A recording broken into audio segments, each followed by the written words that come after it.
Shelf Talks, the podcast where we dive deep into the journey of female founders bringing their product-based businesses to retail shelves. I'm your host, Roberta, and today we're digging into the world of pet care with a founder who turned her passion for animals into a brand that's bringing more joy and better health to our four-legged friends. I'm joined by Jessica Berger, the founder of Bundle and Joy, a vibrant and intentional pet brand that's shaking up the industry with clean ingredients, powerful purpose, and a deep love for pups everywhere. I'm excited to hear her journey from corporate America to really creating a brand that's winning in a lot of national retailers across the country. Welcome, Jess. Thank you. So excited to be here. Yeah, thank you so much for joining. And I'm so excited to dig in and hear your story. So let's dive in.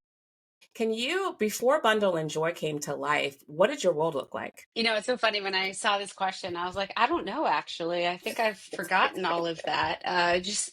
Kidding, of course. But I do feel like at this point in my founder journey, I've lived a couple lives. But yeah, before launching Bundle and Joy, I spent a lot of time in traditional corporate America, working in finance, marketing, and merchandising roles. I had a mentor really early in my career tell me that, you know, a lot of people sort of think about their career trajectory as kind of climbing a ladder and just what's the next level, what's the next level. And he said, you know, people think about it wrong. You really should think about your career more like a little more jagged, right? Going up, going down, but really focused on what can you be learning and how do you keep building on that learning? And so I don't know, I really took that to heart. That was so long ago that I got that feedback, but it was very much for me, just, hey, let me go and learn as much as I can about this industry, and then see if I can maybe do my own thing someday. So you had already had kind of early thoughts before you even started your brand that you wanted to be an entrepreneur. I did. Yeah. It's so funny. Like when you get into corporate America, I would say like you sort of, again,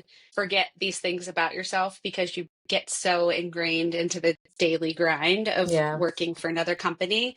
But when I was 15, actually, I had gotten accepted into an entrepreneurship program. And so I had gone through a pretty amazing opportunity where they taught us just sort of like basic entrepreneurship, a lot of different things. It actually landed me in entrepreneurship in a marketing agency. I was 15 years old. I got an internship at a marketing agency, which is so crazy thinking about it now with my own kids. But it just really opened my eyes to like small business ownership, entrepreneurship, also marketing. That's kind of when I initially fell in love with marketing. And so I guess, you know, early on, I would say in my career or my journey, I was like, oh, I want to go be an entrepreneur. But I think it's so important. I tell a lot of entrepreneurs early on, you know, corporate roles provide us so much learning and opportunity that make us such a better entrepreneur down the road. Yeah. So then once you were on this corporate trail, what made you reflect back on entrepreneurship and starting something that you wanted to do on your own? I think that I realized at some point, probably with the help of, a couple people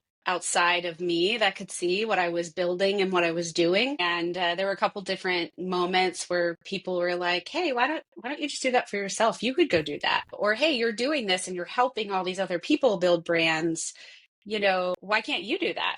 And it was just something I never really had thought about because I just didn't see founders that look like me. I didn't see, you know, other people in my shoes doing those things. And so there just came a moment where I realized like I'm ready now to go build this and do this on my own. And let's see if I can actually do it. Like I think I can, right? At that moment, you have no idea, right? But let me go try. So what were first steps? What was the first thing you did? Yeah, so I think the first thing is you got to make sure financially you're in a good spot, right? Like you should never make crazy ideas or decisions without making sure you're good there, right? I had a luxury of working for a large CPG company that had an acquisition that created an opportunity for me to get a little bit of time where I could take some time off and not have to worry financially. So I'm very blessed that I had that opportunity. The first thing I did was throw a retirement party for myself, which is really funny. Yes, I like to share this. Because it was, I was very young still. I mean, in the grand scheme of things. And I just was like, I want this to be a very definitive end to this part of my career because I'm going down this completely different path. So I got a couple of friends together and I had a retirement party, which was really funny. I like that. But yeah, but it felt definitive, right? Like it felt like, okay, I'm closing a chapter in my book. What's the next chapter going to look like? So I think that was the first step, making sure financially I was able to take a little bit of a pause. And everyone's situation looks different. You could save money, whatever that is. So I had that opportunity, I had that definitive pause or stop. And then I decided to create some space and just kind of not have a plan for a little while. That didn't last very long for me because I'm a planner, but I would say probably like 6 weeks is probably as long as I lasted. That's enough time. Yeah, my husband makes fun of me. He's like, you were supposed to be 6 months and you made it 6 weeks. I think it was just, I went on a yoga retreat. I, went and did these things that I would have said I never had time for, never could have done. And I just tried to get quiet. That yoga retreat, for example, was really different for me. I went by myself, and I had a lot of alone time and a lot of quiet.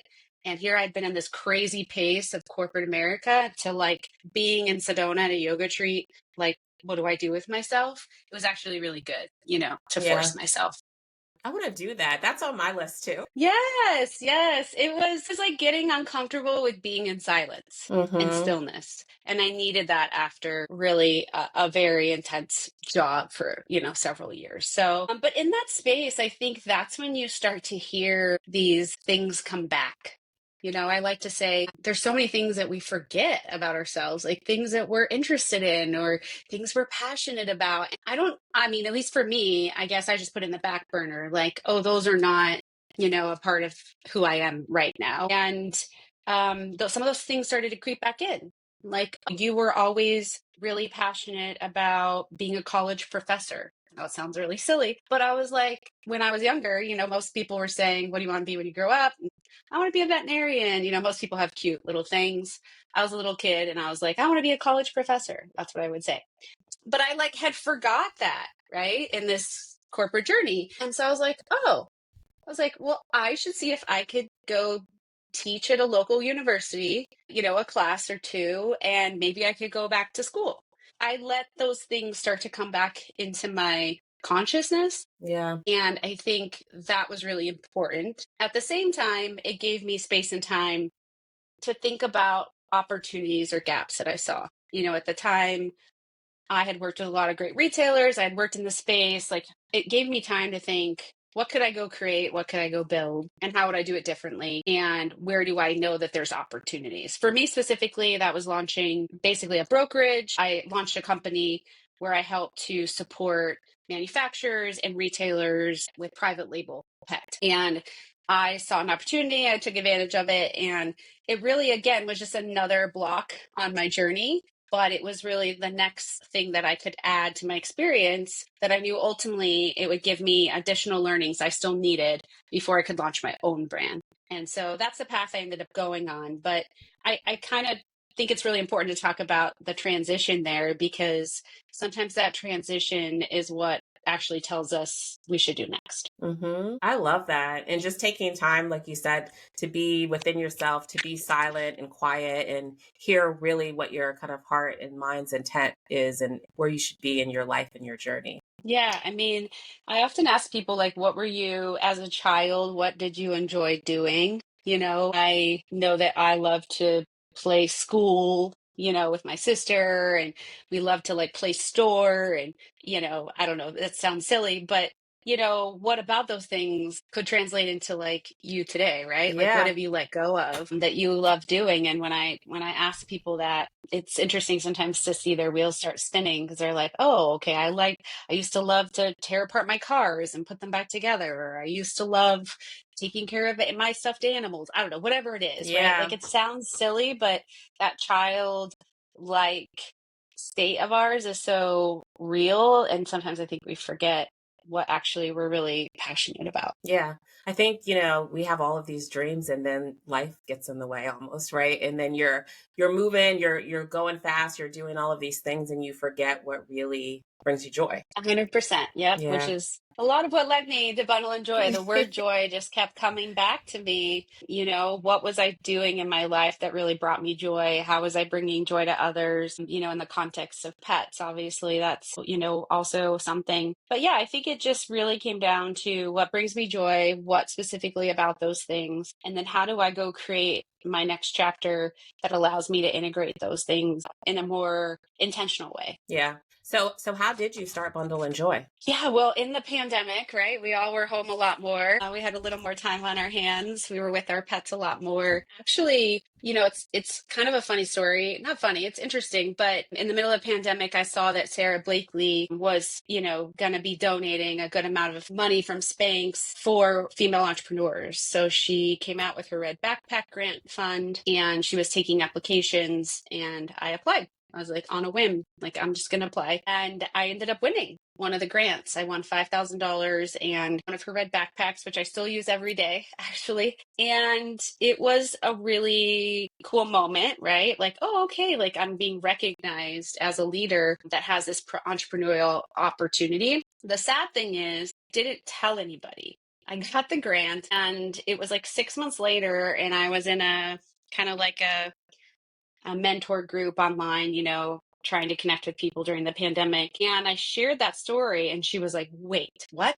She's like, you haven't posted this? And I said, no, I feel really weird about it. And I think it was in that moment I realized that I was like so afraid, of taking a chance. I was playing small. I was being really, I don't know, just playing it very safe. And, she gave me a great quote that was really all about like, hey, you playing small doesn't serve others. You're taking this away from everyone else that could see you do this and that it could inspire and help them go do what they want to do. I still remember that moment just because I think it really was a pivotal moment when I shared that and decided literally in 2020, I think I'm ready to take the chance that I've like known that I'm ready to do, but I hadn't made the leap yet. And that was one of those moments where I kind of said, all right, let's go. I got to go figure this out. Yeah. So what was your plans if you weren't going to tell anybody or post it? What did you plan on doing? Yeah, I don't know. I look back now and I'm like, what was I doing? And honestly, there's still so many emotions, even as a founder. Obviously, us founders are very forward in our brands. And, I still struggle personally with it sometimes, right? Yeah. Like I need to be more out there, but it feels uncomfortable sometimes because I don't want to appear like I'm bragging or showing off or, it's still a daily battle, right? Of finding the balance. But when in that moment, I think I was just like, I was keeping it all here because I felt embarrassed to share it. And I realized, oh my gosh, that's so wrong. Like, I need to go try to do this and I need to bring as many people with me as I can. So, yeah. So then how did you even initially start to plan out the brand? yeah, so I met with people that I trusted, which is actually kind of a tough one too, right? Because a lot of times you'll share your idea with someone and they'll be like, oh, that's a horrible idea, or start picking on it. And not to go back to Sarah Blakely, but she shares about how she stopped sharing her ideas with a lot of friends and loved ones because they're the people that care about you and their job is in their mind to protect you. And so they're going to be the first ones to poke through and try to help you understand the potential issues. So for me, I actually did meet with some people who gave me really great advice and feedback and insights. And then I met with people who I thought I respected in the industry who said, that's a horrible idea. Like nobody wants that. No one will ever buy that. I remember a particular CEO in the pet space being very negative about it. And I got really emotional about it. I started crying and I was like, I don't even cry. I just felt like they were validating that my idea was not good, that they were invalidating my idea. Again, another thing I had to work through in the beginning was like, okay, I got to go decide, am I going to go do this regardless of what these people are saying? And so, Right. so yeah, I think getting feedback is important, but you have to be really careful who you share it with. And then it was just starting to pull the pieces together. I knew I wanted joy to be integrated in the brand. I actually went to a big agency and my friend said, you can't afford us, but let me refer you to a freelancer that's amazing, and ended up working with her. And her and I, for almost a year, built Bundle and Joy as it is today. The logo, kind of the initial vision, the brand design, the colors, initial packaging, like it was very, very involved. Literally, my family, we were on a family vacation over the summer. My whole family's on the Zoom call, we're like talking about the brand logo and things like that, which is just kind of funny thinking back. But yeah, we really built I would say we built the brand first, before we really even had products and things like that. I obviously knew what I wanted to do, but I started with brand. And then from there, it was really, okay, let's go see what the opportunities are. And then I'll build my products from there. Why did you decide that brand was kind of priority over what the actual product was going to be? Yeah, I think because the pet industry is so congested, so competitive, right? There's, I don't know, hundreds of different bags of dog food, in a pet store. I knew that we would only ever be so differentiated in our product that it would be disruptive. I knew that we needed to disrupt in other ways. And in my mind, brand was going to be what did that, which was the emotion that someone felt when they saw our products, when they heard our story, our logo, kind of our mission. And yeah, we quickly jumped into building community first. Like we were building online community before we even had products. Like I did things all very backwards all How are around. you doing that? What was kind of the motivation or like the connection that you were as you were building community, that you were connecting with consumers without product? Yeah, I felt like just launching product was not gonna be effective, number one, but I just knew that wasn't how I wanted to lead and build a brand. And so we started building community kind of just around pet owners, dog moms, my founder story, that kind of stuff first. Part of it was also because the pandemic delayed our launch. So let's be honest, like I didn't have product when I wanted it, So it was also like, okay, well, we don't What have do a we product do? yet. Let's just keep building community. But Yeah. it ended up being great. So yeah, it's just getting on Instagram, getting on at the time, and really starting to build our community there. And then getting even into in-person events before we had product, just to start getting out there. And now being able to go to even some events now for year. I have an event on Saturday. It'll be year number 4. We've been at this event, right, where I've only even been shipping product for 3 years. So. Yeah. No, that's such a smart way to do it. So many other people start with product first, but building a brand, and to your point, especially in a category or a space that's so competitive, thinking about it's your marketing from 15. It's your marketing coming into play to understand how you can be different and unique in that space. Yeah. So then once you kind of had the brand established and starting to kind of get notice and recognition out there from a name perspective, how did you get to your first product, like the actual product? Well, I knew that we had to have dog food. So I was developing those products from the beginning. I actually formulated all of our 3 dog food SKUs out of the gate. Again, some of that experience I had learned um, after leaving the corporate world. That had been one of the things that I really wanted to learn.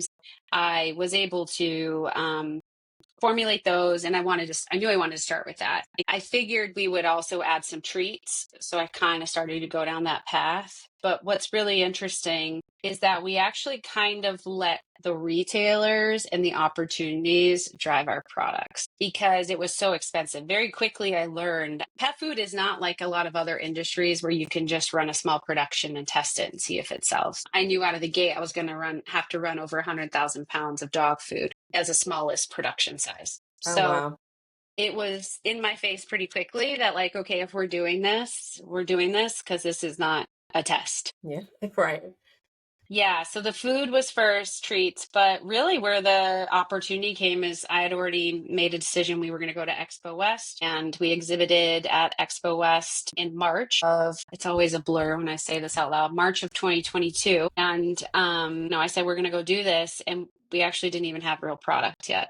So that's always my favorite part of the story. So did you go to Expo West? I'm imagining, because you said how much your MOQ had to be, with the goal of getting into retail stores. Yeah, I knew that given the MOQ requirements within pet, specifically in my space, I was going to have to get a retailer. It was not an option, right? Like for me to go out and try to build a D2C brand on, bootstrapped, raising nothing, not having multi-million dollar raises on an idea and all the things that other brands and founders sometimes can do. I knew I needed a retailer. So I knew Expo West was the show of all shows and got a booth in the, North Hall.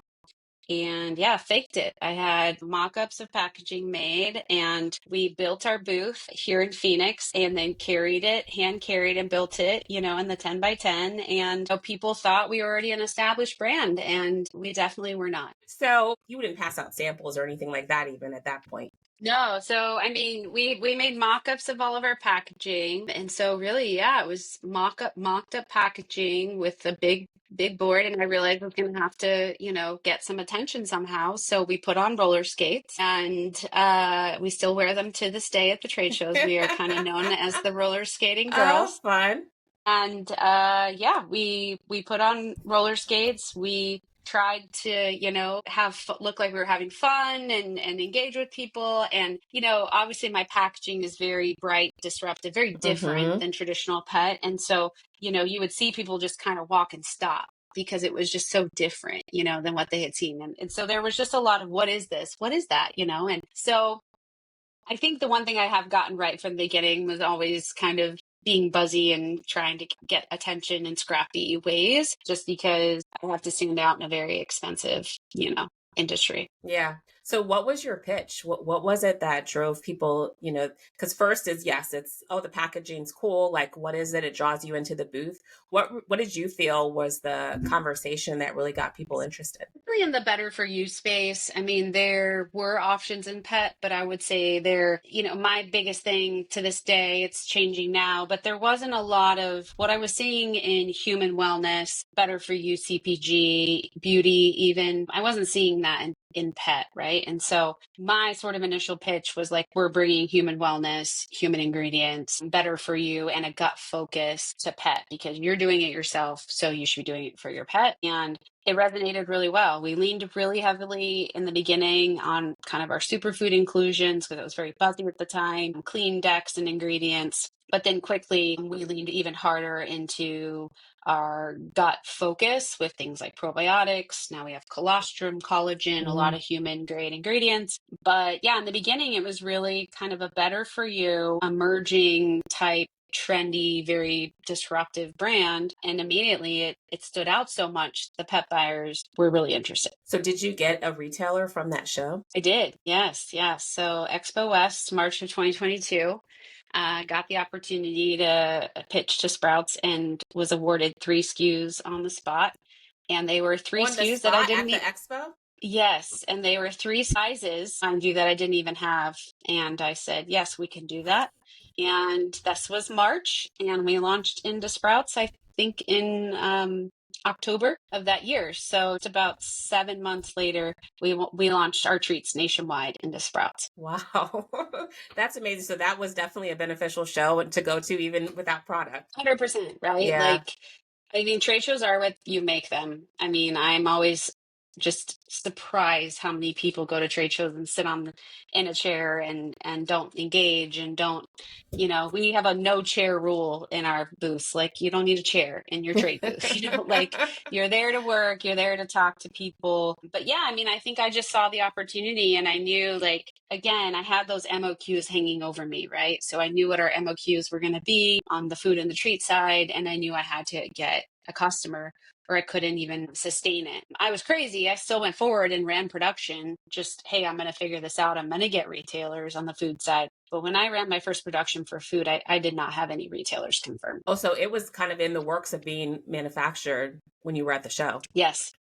So it was, yeah. yes. I've taken some gambles. I'm not a gambler. I never have been. But over the last 3 years, I've taken some really big gambles and most of them thus far have paid off. But wow, talk about taking a leap, Yeah. Okay, hopefully this works. So yeah, and it has. So you said from the March 2022 is when you went to the expo, and then it was in stores the fall of the same year. What was the steps that you were going through in order to make sure that you had product on shelf in such a short period of time too. Now, there's so much to launching into retail. You know, I get a lot of people that aren't selling into retailers. Oh, how do I get into retail? Can you help me? And it's like, that is such a loaded question, right? I mean, getting into retail is extremely involved. There's so much to it, right? So there's making sure all your ducks are in a row with your company, your insurance, your systems, your vendor system setups. And we had to obviously bring on a distributor right away to support Sprouts and, getting them set up. So it was a lot of the run really fast with administrative tasks, making sure we had the product. There's definitely mistakes you can make along the way. Our treats, for example, it didn't dawn on me that I needed a different case UPC, on the outside of the box, right? I mean, that's it's silly to say out loud, but it's just not it's something I'd missed, right? So we ran those treats and then realized, okay, we don't have case UPCs on them, so then we had to go back and re-sticker them. Like, there's just a lot of tough learnings when you're running that fast and you're just, learning for the first time. But yeah, Sprouts gave us such an amazing opportunity. They've been one of our very best partners since day one, and we've grown so significantly there. But yeah, it was a lot of running fast at that point. Yeah. How did you find a distributor? Was that something that Sprouts provided to you, or was that something you had to search out on your own? Yeah, in the natural grocery channel, most people are either primary with UNFI or KE, so you don't really have a choice, but that does make the process much easier. A lot of people will try to go get set up with a big natural grocery distributor and then get into retail, and I really advise against that, because that's when the distributors really can put some brands out of business, because you really need that retailer to anchor you and to support your launch. It makes things 100 times easier. And then you also know you've got a customer, right, for those warehouses, versus going into warehouses, getting set up and then never selling. And then, you end up paying to get out of that warehouse eventually. All right, so find a retailer first and then move into distributor. That's usually my recommendation. I mean, today, as part of our give back, I do a lot of mentorship, and it's tapping back into sort of my teaching, passions. But I usually, I say FAIR is a great option for starting companies. It gives you an opportunity to kind of dip your toes in the water. There's pretty low risk, low overhead there, so you can launch there, see if there's interest and viability. I definitely recommend FAIR for companies just getting started. But when it comes to the big distributors, I mean, you really should not be going until you got a retailer commitment. Yeah. Yeah. So once you launched on shelf in Sprouts with those 3 SKUs, what was early feedback, early performance? It performed really well out of the gate, I think, again, because it was really different. I think we quickly learned, hey, we could have done some things better, on our packaging. I think every founder would say the same exact thing, but, our 3 bags had such a unique gradient print process that at the time they had told us we weren't able to do a window in the bag. And that became, I think became a deterrent, because people couldn't see what was in the bag. We had a clear window on the bottom, but it wasn't, you couldn't see it at shelf. And so it did really well. It's still there today, but I think we quickly learned, okay, like, we really have to think about how the consumer sees this product when it's on the shelf, not just when it's online. Yeah. Yeah. Did you have a marketing plan going into launch in order to drive customers into store? To this day, we really have not been in a place to do a lot of paid marketing, being a smaller business. And so we tapped into our community on social in a big way. We helped them to really tell our story. We utilized things like trade shows, pop-ups, farmers markets, here, buy a bag at a discounted price. If you love it, go buy it at Sprouts, So we did a lot of that. When we also launched into Whole Foods, we did a lot of demos in the early days, right? Like, because it's really important. They have to get their pet to try it to know if their pet likes it, right? They can't just take a bite in store and be like, okay, this is great, I'm going to buy it. So very early days was all about sampling. I mean, that's really where our marketing and our investment came from, as well as running promotions, obviously TPRs in store. But yeah, I mean, a lot of it was just sampling. Like, how can we get people to try it and then to start buying it recurring? Yeah. And then you started you mentioned Whole Foods, but you started to kind of enter other retailers. How did that come about? Was that from seeing it at Sprouts or more trade shows? Yeah, I mean, trade shows have always been really successful for us. We've made a lot of really great connections there. Whole Foods also was, I had a great relationship with them already, but that was ultimately sealed, via a trade show thing. So yeah, trade shows were really and still are a big way for us to meet retailers and to, because that's when they really see the brand come to life in a bigger way. We talked about the roller skates. It's not just the roller skates, right? Like Yeah. we really embody a very unique look and feel. The product itself, we tend to be a very like buzzy booth. People are excited. They know us. We give out stickers. We give out our infamous scrunchies. And we've been doing that now for 3 years. We have people that like come to the booth and they're like, I still have my scrunchie. Trade shows have been really great for us to connect with those. And that's really where a lot of our opportunities came. I mean, I definitely cold called a lot of retailers through the process too. So, I'm definitely not above, sending emails and LinkedIn messages and Range Me. Range Me was also really helpful and still is today for us connecting with retailers. Yeah. And as you're building into so many retailers, how did you make sure your manufacturing was able to support that growth? Yeah, it's definitely something that's a skill and not everyone has that. And so luckily, because I'd worked in retail and I also have a person on my team who had also had a lot of retail experience, her and I together were able to build like a forecasting and demand planning kind of system. I call it a system. It's an Excel sheet, but we were able to, I kind of say like we almost built the Cadillac, even though we were like, I don't know, a Ford or something, because in the early days, I wanted to make sure we were set up for, continuing to grow and scale. And so for inventory planning, we built a very robust Excel document in the beginning. We still use it today. But yeah, that's a really difficult thing. It's and it's not perfect, right? In the beginning, we had minimum order quantities and we were still in limited stores on some products, which ultimately resulted in us having product date code or be short dated. So we had to kind of pivot and figure out, okay, what do we do with this? How do we want to manage this? It's kind of funny now because we've gone through both. We've gone through the stages where we have too much product and we've been more often than not this year, like out of product. So it's interesting. It's always just a song, a song and dance trying to get between, too much and too little. Right. But yeah, I think if you don't have that skill, that's definitely somewhere where you need to bring someone in to a consultant or a contractor or someone that can help you there because it's so important to balance your inventory and also your cash. I mean, that's really what it comes down to. Yeah. Yeah. So then at some point you went on the Costco Roadshow. What exactly, Mhm. can you tell us a little bit what that is and then how do you become a part of it? We did roadshows a year ago, and now I feel like so many amazing emerging brands are doing roadshows. So I'd like to pretend like, I helped start the trend, but I don't know, maybe not. So yeah, it's going into a Costco, setting up a table and, a pallet display and, pretty much living at Costco for 4 days. So you have to be there for 4 days straight, open to close. You have to sell your items basically on consignment to customers. You're literally talking, at least if you're doing it right, you're talking to every single person that walks by at Costco. You're there at 7 a.m. some days. You're there till 9 p.m. on some days. And we basically had to prove out that our product would sell at a particular price point. And so we did a mix and match, buy two bags for a certain price. And yeah, we just really honed in on those sales skills. We learned a lot, right? Because we talked to customers. So what are they saying? What are the questions they're asking? And we had unit targets. So our buyers said, hey, you got to sell this many,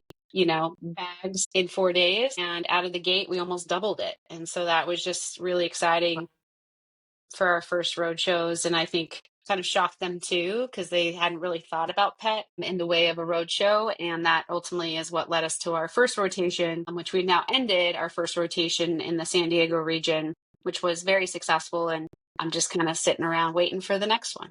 So was that you went through a pitching process to get into stores and their feedback was let's put you in those 4 days up from a roadshow perspective? Is that typically how it works? Yeah, roadshows are definitely the way that they test emerging brands. So it seems like almost every brand now has to do a roadshow, a couple roadshows to prove it before they get an inline space. And you think about it, Costco has limited space, pallet space, and Right. they have really high velocity expectations. So if they give you a pallet space and never sells, right, that's at a loss to them. The roadshows are really their way of sort of proving out the product in store. And now we have customers that are every day. Like, I went to Costco and you're not there. How do I get it? So it's great. Like, we have, so many new, customers Customers, because yeah. of it. So then Walmart is one of your latest retailers that you just launched in. How did you get connected with Walmart? So Walmart had definitely approached us at trade shows throughout the years. And, we were still so early. One of the good things about the way that I've built Bundle and Joy is that we've always seemed maybe bigger and more along in our journey than we are. We're not even 3 years old yet right now. So I would always be like, it's too early, it's too early. And then got some outreach. And I was like, I'll just have a meeting.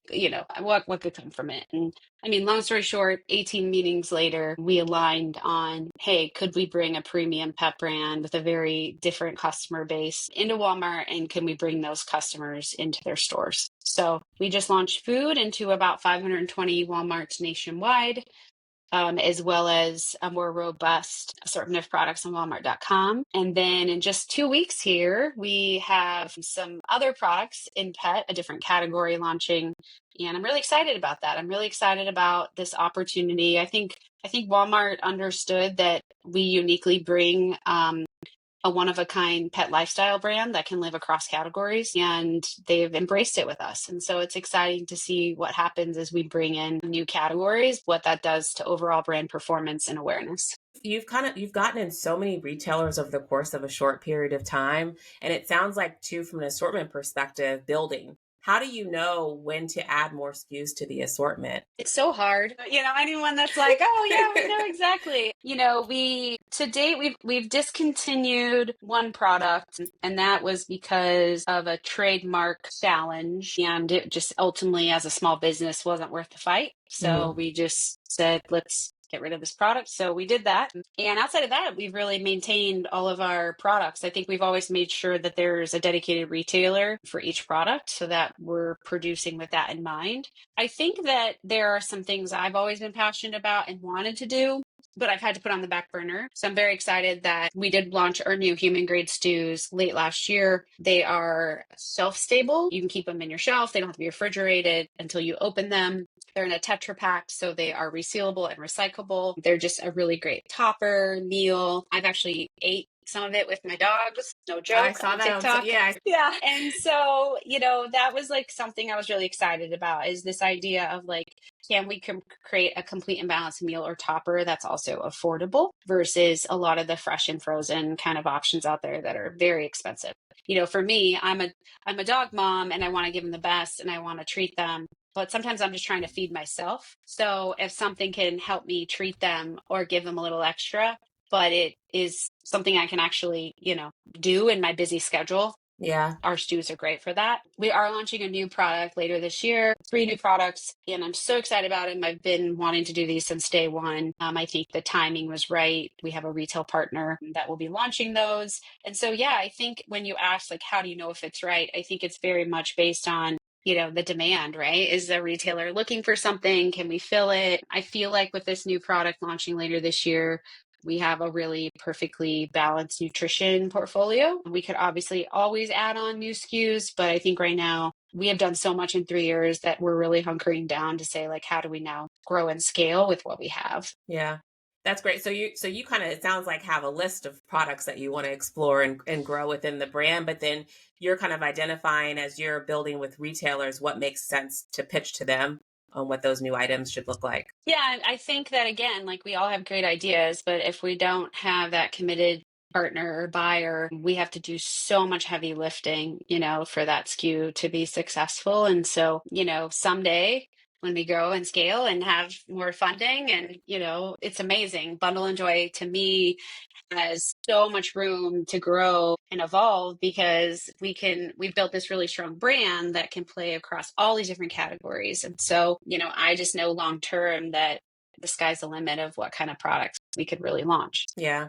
And speaking of funding, you are the first Latina to raise $1 million in the pet products industry. How did that occur? How were you able to do that? Yeah, it was really hard. I'm I'm just being sure. Yeah, honest. no, I'm sure. I shared, I was really thinking about the brand. At that same time, I was really trying to figure out how to fund it. And honestly, like, even though I, had have an MBA.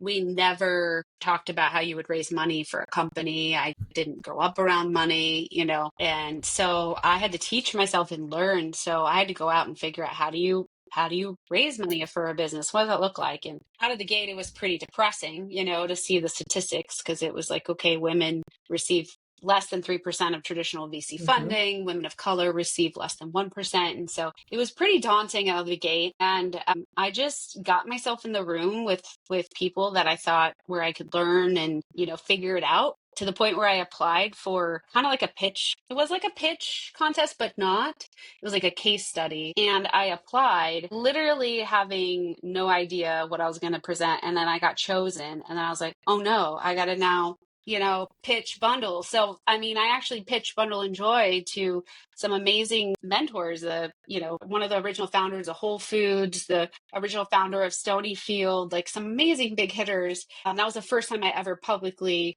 launched the idea of Bundle in public, but it was all around securing funding. And I still remember he said something about F and Fs, and I had no idea what he was saying, but I couldn't on the screen because it was Zoom, because we were all at home for the pandemic. I couldn't say what's F and Fs, Right. because I'm In the middle of embarrassed. it. Right. And they're talking about friends and family. I had no idea, right? Oh, I didn't know either. I'm like, what is that?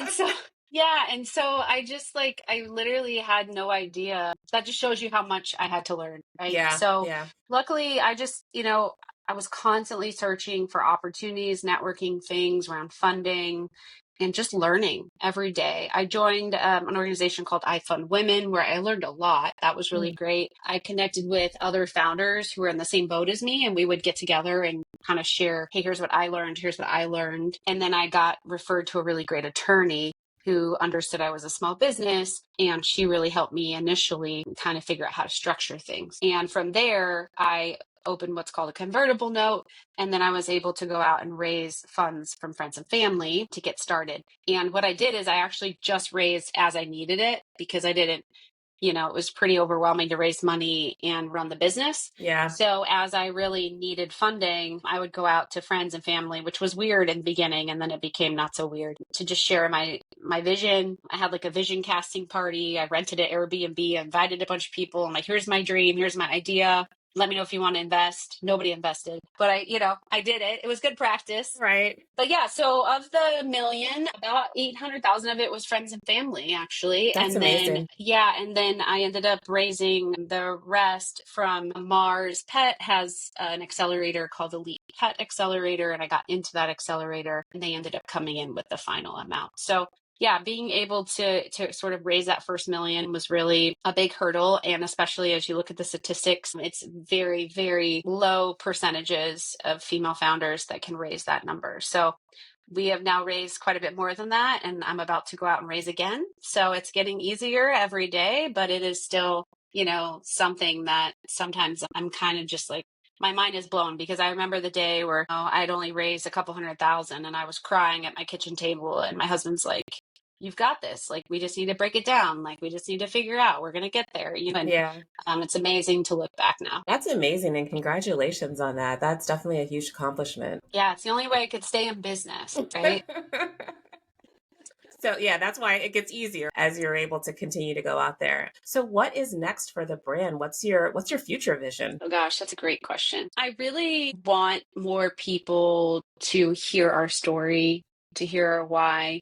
And I want the opportunity to present that to people so that they feel like they can be a part of our journey. And I don't know that we've entirely figured that out. I think in some places we have. I think like LinkedIn, for example, whenever I share anything, I get such high engagement. It's really amazing. I love it. We have to learn how to do that other places too. How do we get the end consumer and pet owner really to just know, bundle, and joy? And that's kind of my daily struggle, is figuring that out, because I know that once pets try our products, they fix so many gut issues, skin issues. I mean, you name it. I know that once they try it, they are going to love it. And once they're a part of our community, they're going to stay. I think the next few years is really figuring out, how do we get the world, at least the US, right, to know who Bundle and Joy is? Because today, I feel like we have so much to give, but we just haven't even yet like Scratch the begun to get our surface. name out there. Yeah, Yeah, really have. yeah, Like we're in these retailers and it's great, but it's like, okay,